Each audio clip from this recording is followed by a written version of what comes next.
Hello, everyone. Thank you for joining. I see you all popping up on screen. I'm going to give it another minute or so until we begin this evening's program, but I want to extend a thank you all for making the time tonight to learn more about Northwestern and Black history as it relates to our curriculum. But thank you all. Also, you all, we do have a Q&A function. You will not be able to come off mute, but if there's any questions you may have at the end for me regarding admissions information that you want to make sure you get in there, we will get to that at the end of the presentation.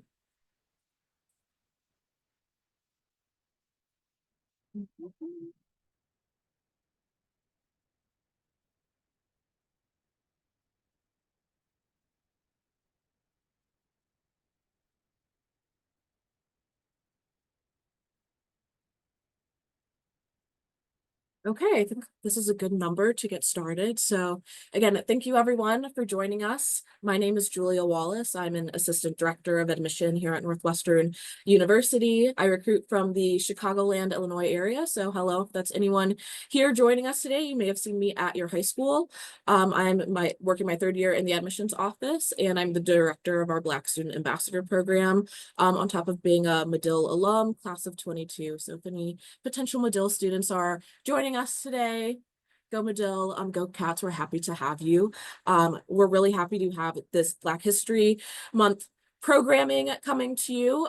This is our Jumpstart event, which we have a mock lecture for you all today presented by Professor Mary Pattillo. I will let her introduce herself, but just wanting to make sure everybody's in and we can get started with the event, and I will pass it over to our wonderful guest lecturer. Thank you all for being here. Thank you, Julia, and thanks everybody for joining on this Monday night. Not quite as cold out as that beautiful picture of Northwestern, but it can get that cold. So my name's Mary Pattillo. My official title is the Harold Washington Professor of Sociology and Black Studies and Chair of the Black Studies Department. I've been at Northwestern in over 25 years. I'm not a Chicago native, so all of you all who are joining in from Chicago, I don't have that privilege, but I have lived in Chicago for over 30 years and I study Chicago. So I've written 2 books about Black Chicago and I teach about Black Chicago at Northwestern. Today's lecture won't be about Black Chicago. It'll be a lecture that is part of my first year seminar. And I'll talk a little bit more about that when I jump right into it. So let me share my screen.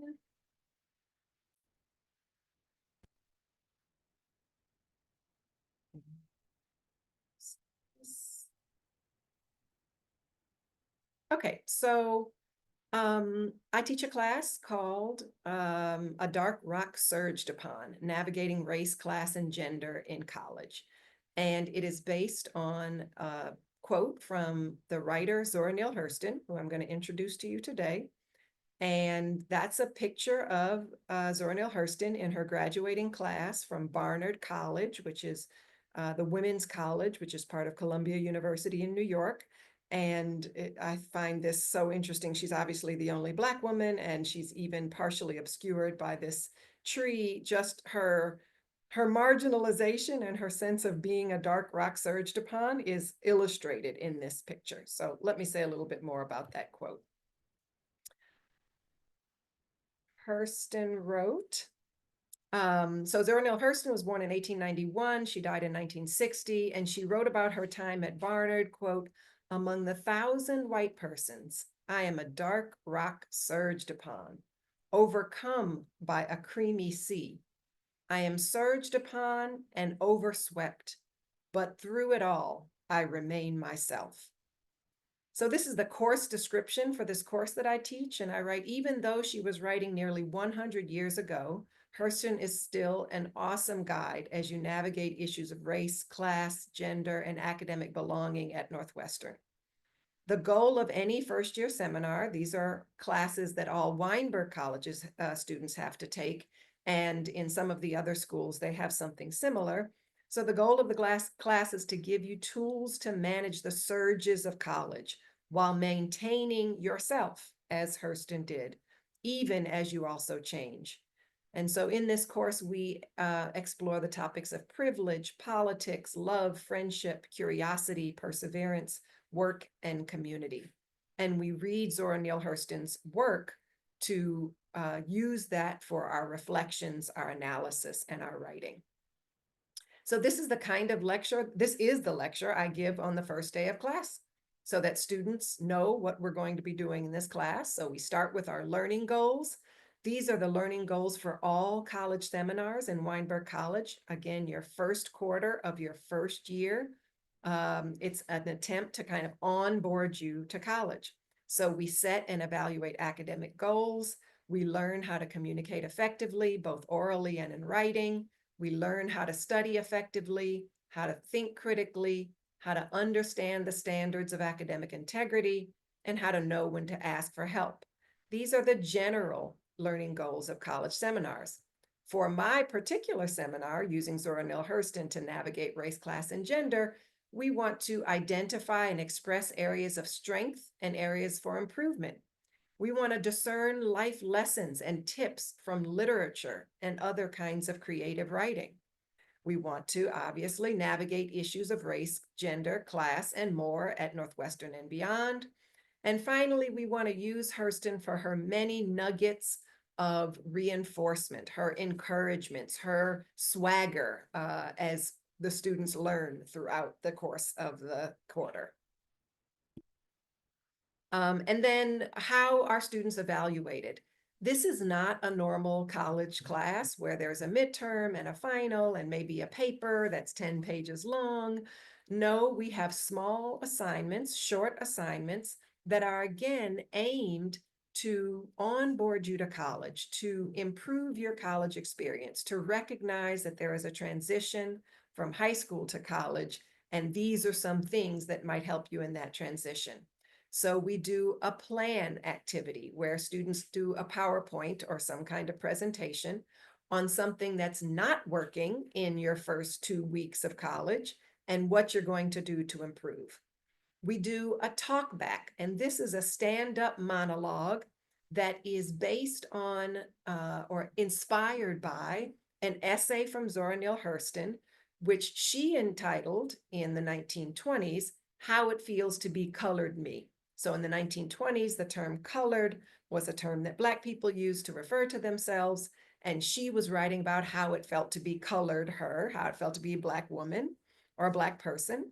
And students in this class fill in this blank, how it feels to be, and students have written how it feels to be misfit me, how it feels to be neurodivergent me, how it feels to be Southerner me, how it feels to be from a rural area me.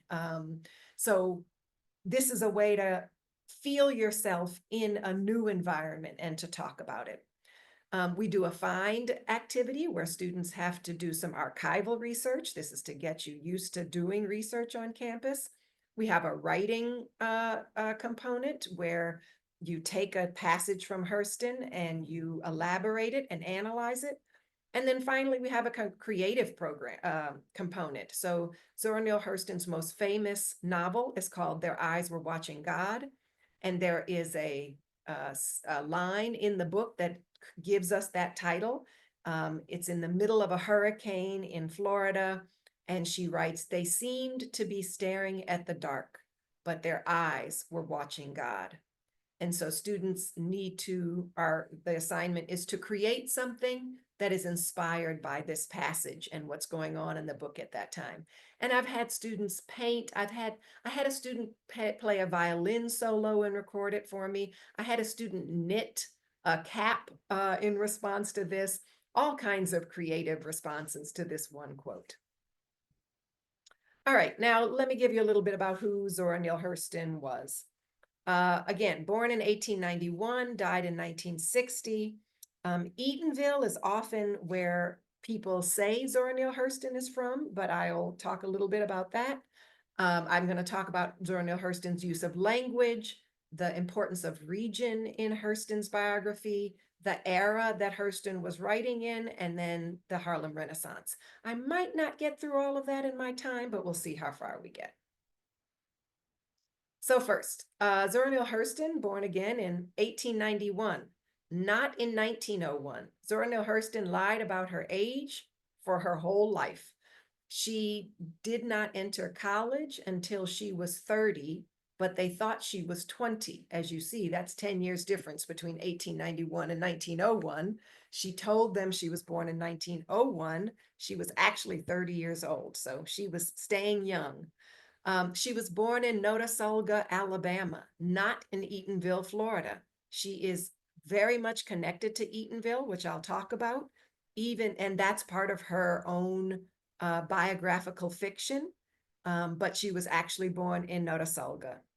And she wrote a biography called Dust Tracks on the Road, which includes the idea that she was born in Eatonville and that she used that as part of her writing style. But even her autobiography includes the trademark Hurston creativity and elusivity. That's what I would say about Hurston, is that she is elusive always. So here I might stop and ask, we're on a webinar, so I can't do this for you, but in the first day of class, I might ask students to think about what it was like in the early 20th century for Zora Neale Hurston in Florida. So we have to be thinking now of the early 1900s under Jim Crow, which I'll talk about. But we also want to talk beyond just this kind of color line and to think about the richness of Zora Neale Hurston's life. What did the landscape look like? What were the sounds and smells of early 20th century Florida? What technologies were available to her? This was, of course, before the television, definitely, obviously, before cell phones. But what technologies were available for her? What was life like? And what was the same and what was different? So Eatonville was an all-Black town.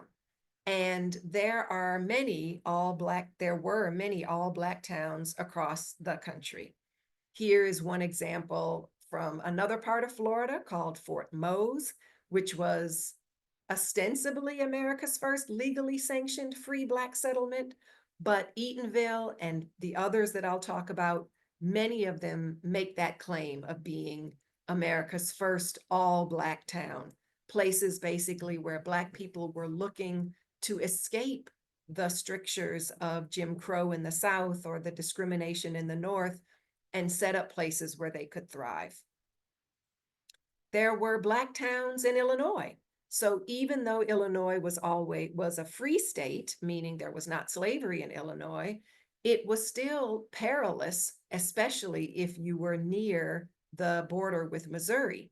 So the cities further south in Illinois, there were slave catchers during the period of enslavement that would go into Illinois and take people. And so Brooklyn, Illinois, was established in 1830 as a place that would protect Black people from this threat. And there were other Black towns in Illinois as well. And then in Oklahoma, there were a number of all Black towns. This is from the Oklahoma Historical Society, and you see on this map the dozens of all Black towns in Oklahoma. All Black towns of Oklahoma represent a unique chapter in American history. Nowhere else, neither in the Deep South nor the Far West, did so many African American men and women come together to create, occupy, and govern their own communities. So more than 50 identifiable towns and settlements, some short-lived and others spanning into the 21st century. So Eatonville stands as a part of this legacy of all Black towns where Black folks took on the tasks of governing, of creating an economy, of doing all the things that you need, the services and so on, to run a city. So let's just watch a little bit of this video to hear Zora Neale Hurston's voice and a little bit of the kind of culture she was coming from. So I'm just going to play a minute of this. Unfortunately, the first 5 seconds is going to be an ad, but I'll skip over that and then we'll just hear Hurston's voice and move forward. Uncle Bud's a man like this. He can't get a woman, gonna use his fist. Uncle Bud. Zora Neale Hurston put her hometown of Eatonville, Florida on the map with heartfelt stories, folklore, and songs like this one. When she worked for the Depression-era Works Progress Administration, or WPA, Stetson Kennedy was one of her editors. He convinced her to share what she'd collected from Florida's rural heart. Toward the end, I asked Laura if she knew a song called Uncle Bud. And she said, yes, I know it. And I said, what kind of song would you call that? And she said, well, that's one of those juke songs. What is it sung before the respectable ladies? Never. It's one of those juke songs. And the woman that they sing Uncle Bud in front of is a juke woman. And Of course you heard it from women. yes, I heard it from women. Every community on earth should wish they had a Zora Hurston to do the same for them. Okay, so actually the ad didn't play. So we got to hear Hurston's voice singing songs that she had recorded in her research in the South. Because Hurston was a novelist, she was a folklorist, she was an anthropologist, she was a playwright, she was ultimately a journalist, as I'll talk about in a little bit. She really did a little bit of everything. All while remaining elusive and very independent and very sassy, I would say. So as I think you heard in hearing her voice, she very much celebrated Black Southern dialect. She wrote in the style of Black Southern speech. One of her favorite lines was hitting a straight lick with a crooked stick. She had a zillion of these kinds of lines, things that you might imagine your grandmother or grandfather saying, or great-grandmother or great-grandfather. And in this class, we spend a lot of time decoding Hurston because these are not things that we say today. Her writing can sometimes be difficult to read. Here we have a quote from her short story, Drenched in Light. You, Icy Watts, get on off of that gate post and rake up this yard. So you got, we spend a whole day, get on off in that gate post and rake up this yard, decoding what these words mean and figuring out how to read Hurston, because she writes all of Their Eyes Were Watching God in dialect. Hurston uses the N-word, and we have a whole discussion on what are we going to do when we come across the N-word in Hurston's writing. If Hurston wrote it, should we read it out loud if we're doing out loud reading, or should we not? And so we have some good discussions on what people are comfortable with. And then Hurston, as I mentioned, was independent. And later in her life, she became a journalist, and she mounted a critique of the Brown versus Board of Education decision. Some of you all might know from your history class, Brown v. Board of Education is the decision that abolished segregation in the school system. And Zora Neale Hurston did not like that decision. And she wrote an op-ed in the newspaper, and she wrote, "How much satisfaction can I get from a court order for somebody to associate with me who does not wish me near them?" And so in many regards, she asked, why are we forcing white people to interact with us if they don't want to? She was very, very independent. You can imagine in the 1950s, a Black woman not supporting the Brown versus Board of Education decision, that she had a hard time among her colleagues. So we talk about region and language in Hurston. We talk about the era in which Hurston wrote. So the Black codes are basically the laws that set up the Jim Crow South, that set up the separation, the segregation in schools, the segregation in all public facilities, buses, libraries, churches were segregated, theaters were segregated, and marriages were even segregated. It was illegal to marry across the race line. And we talk about gender, because not only was there obviously a very strong racial color line, but there was also a gender line. And Hurston, as a woman, was expected to be demure, was expected to be subservient to men, and that was not who Zora Neale Hurston was. Indeed, she writes a lot about domestic violence in her work, and ultimately the women kind of get their ultimate revenge in various kinds of sassy ways. So she is mindful of what women are dealing with. So Hurston left Eatonville and she moved north.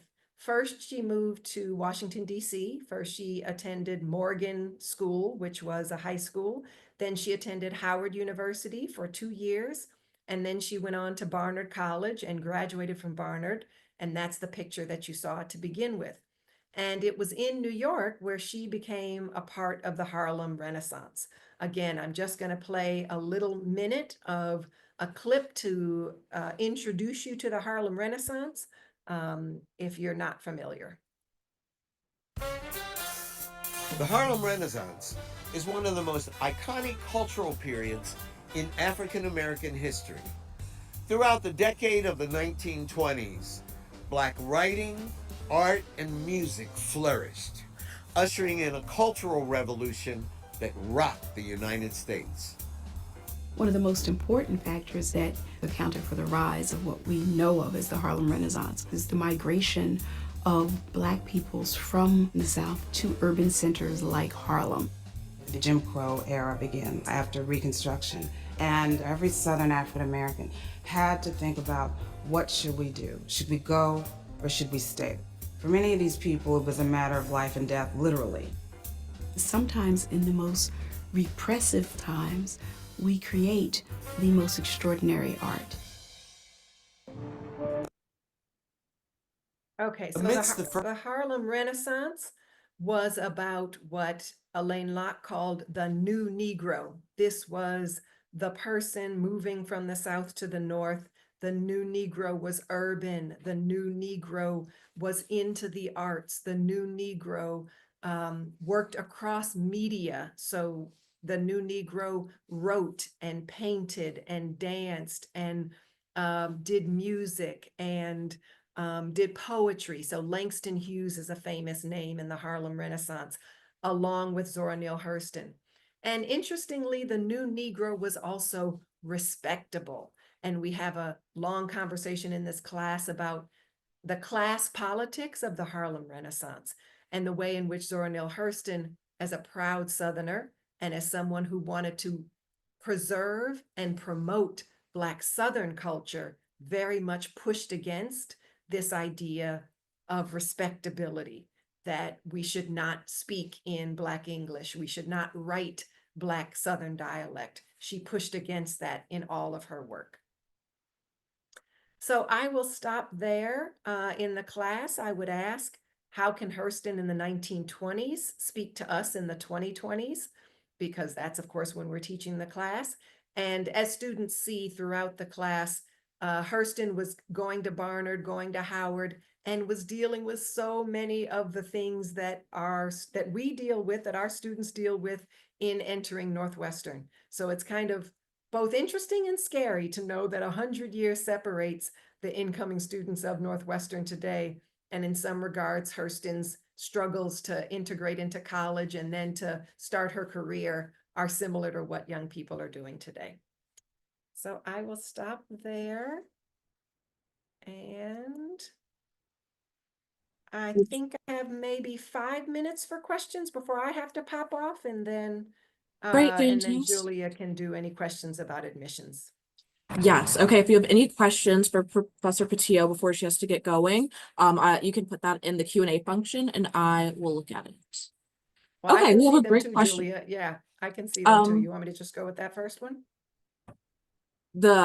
I've just started reading Their Eyes Yep. Were Watching God, and I really love how Hurston integrates African Floridian dialect into the novel. How do you think her use of dialect helps preserve Black Southern culture and oral traditions? Great Yes, question. excellent. Yes, great question. So kudos for reading Their Eyes Are Watching God. And let me tell you, as someone who has read it, I don't know, 50 times, it gets easier if you're kind of struggling with the dialect right now. And you're so right. And I will also that it helps preserve that Southern dialect. But I also think it must be read alongside the other methods of preservation. So Hurston was part of the Works Progress Administration during the Great Depression. She recorded as well. That's how we have her voice right in the, as we heard in the beginning.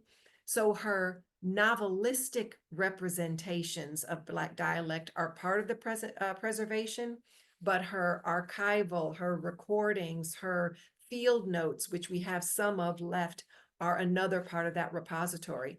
And there was a whole effort at that time to preserve folk culture, as it was called. We have photographs, we have video, and I show that in the class. And Hurston's fiction is one component of that. So great question. Thank you. And then we have a question. To my understanding, Hurston was overlooked in the Harlem Renaissance, but her work was revived much later. Why does her writing resonate more with modern audiences than it did in her time? Yes, so that's true and not so true. So in her time, Hurston was very, very well integrated into the Harlem Renaissance. She is in the mix, fully in the mix with she was best friends with Langston Hughes. And she was a protege of Elaine Locke. And she worked with Walter Wallace. And so she was at all the fancy Harlem parties. And if you look at her, there's a whole book of her letters and people who wrote her letters and people she wrote letters to. She was in conversation with all the Harlem Renaissance greats and was well respected and much talked about because she was flamboyant and, as I mentioned, sassy and headstrong and so on and so forth. So in her day, she was very much a part of the Harlem Renaissance and not overlooked. It was really beginning in about the 1940s that her stature began to diminish. There was an unfortunate scandal where she was accused of, I'm not even going to repeat it because it was proved not to be true and scandalous and crazy, but some people turned their back on her and she moved back to Florida. And it was hard to get work from Florida. And so she didn't write any more novels that had any critical acclaim. And it was really that period in the 50s that she started to be kind of left behind as the big names like Richard Wright continued to be big. And then came James Baldwin and other big names, that her star really started to fade. And then you are very correct that it was Alice Walker who wrote a book called In Search of Our Mother's Gardens that went looking for Zora Neale Hurston's grave in Florida and began a second renaissance of Zora Neale Hurston's work. Thank you very much. A virtual round of applause for Professor Pattillo and the time that you were able to give us this Monday evening. Thank you, thank you, thank you. And thank you from the great questions from our students.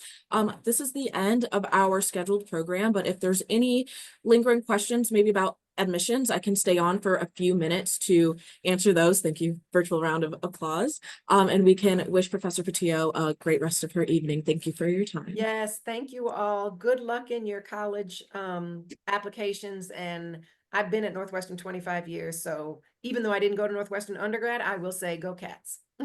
Go Cats. Okay, I'll stay on for a few minutes if anyone has questions about admissions, but I would like to shout out some other programming that we have coming up this week. Tomorrow evening at 6, we have a virtual alum panel. Wednesday at 5, we have a current student panel. And then Friday, one of my student ambassadors will be doing an Instagram takeover on our Northwestern admissions page if you want to get a little glimpse into a day in the life of a Black Northwestern student currently on campus. I do see that there's a question about admissions here. How has Northwestern's approach to admissions or academics evolved in recent years? That's a great question. I feel like the biggest difference in the last 4 or 5 years, and we just got an announcement that we will continue going forward to remain test optional in our application process for both regular and early decision applicants. It gives us a wider breadth and diversity in the pool of those students who apply and those different strengths, which we've really leaned into in our holistic process. So whether you make the choice to submit testing or not, know that it is one fraction of the whole piece of the pie or the pizza, the puzzle, whatever you want to call it. I think sometimes when students think about Northwestern admissions, they tend to focus just on the grades and the transcript when there's lots of other areas where you can demonstrate those strengths. Maybe that's through those letters of recommendation, those outside extracurricular involvements and leadership opportunities that also demonstrate growth and learning and understanding that you can't necessarily tell from the transcript on page. So thinking about how that may best benefit or support you. I think something else important to know about Northwestern admissions, different than how maybe some other schools work their admissions. We work in context of the high school that you are applying from, meaning that your application is only looked at in context of other seniors in your graduating class. So if you're a student from Chicago public school, your application is not going to be compared to an applicant at a different CPS or neighborhood school or to a student's application from Naperville. We're looking at what resources that your school has to offer you and what you were able to take advantage of. So that will look very different depending on where you're coming from. If we see that your school has AP or IB classes offered, if they don't, those are just different things we're taking into context to get a sense of the academic environment that you're coming from. So I wouldn't worry too much about what your friend at the neighboring school is doing and what activities they have going on for them. We are looking at you in your insular pool at Northwestern. So try and keep that in mind when you're navigating the process and maybe feeling a bit overwhelmed about those things. I have another question. Are there any summer opportunities for high school students? Yes, I will drop a link in the chat below, but if you Google Northwestern summer programs, that'll direct you to that office and programs that we run. A lot of them happen over the summer. Like I said, a popular one is Center for Talent Development, or Northwestern CTD.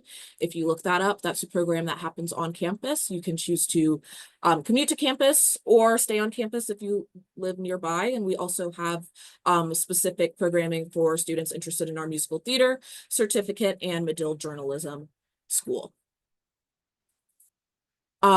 Last question I will take and being mindful of time. Does Northwestern offer 100% financial aid and scholarships? And if they do, what does the student need in order to get one? So at Northwestern, our financial aid model works based on demonstrated needs. So it'll be unique to every student applying. You will submit 2 forms, that FAFSA form, which is to get an idea of what your government allotted loan capability is, but something else called the CSS profile. Less schools require a CSS profile. I think we're one of about 15, but that CSS profile is for the Northwestern Scholarship Grant Endowment. That's the money we package your financial aid with. That's not money that you pay back to the institution. That's not money that gains interest. That is for you to support your education. So they'll take, our financial aid office takes the FAFSA and the CSS profile and comes up with what's called the Student Aid Index, or SAI, which is used to be called Estimated Family Contribution. So the idea of what tuition may cost you. So depending on need and family circumstances and different factors, areas you live, assets, other people in the home, other siblings you may have already in college, it'll look different for everyone, but a great resource that you can look at ahead of time on our website right now is called the Northwestern Net Price Calculator, and play around with that system. I heard it gives you a pretty accurate estimate of what to expect in terms of your financial aid packaging. Also, my intuition going to the Northwestern drop down, you can use that tool as well. But so when you receive your financial aid letter, you receive it at the same time as your acceptance letter. The number that you'll see on your financial aid package is the number that's coming from Northwestern. That's for you and your family. We will put at the bottom whatever the FAFSA allotment came out to be, but that is not something that we will package into your financial aid. So we won't take out any third-party loans on your behalf. We believe that decision should be made with the family and the student. So just something to be mindful about as you research other institutions and schools. How do they package their financial aid? Do they package it with third-party loans? Is that money that will eventually have to be paid back after graduation with interest, without? Just getting a clear understanding of that. At Northwestern, we do not package our financial aid that way. Okay. those all the questions I see regarding admissions and kind of financial aid. So thank you all for hanging out with me. And I hope to see some of your names pop up tomorrow for our alum panel. If you want to get in contact me, my name is Julia Wallace, and you can find my contact information on the undergraduate admissions website and shoot me an email. But thank you all for joining us. Have a good night and happy Black History Month.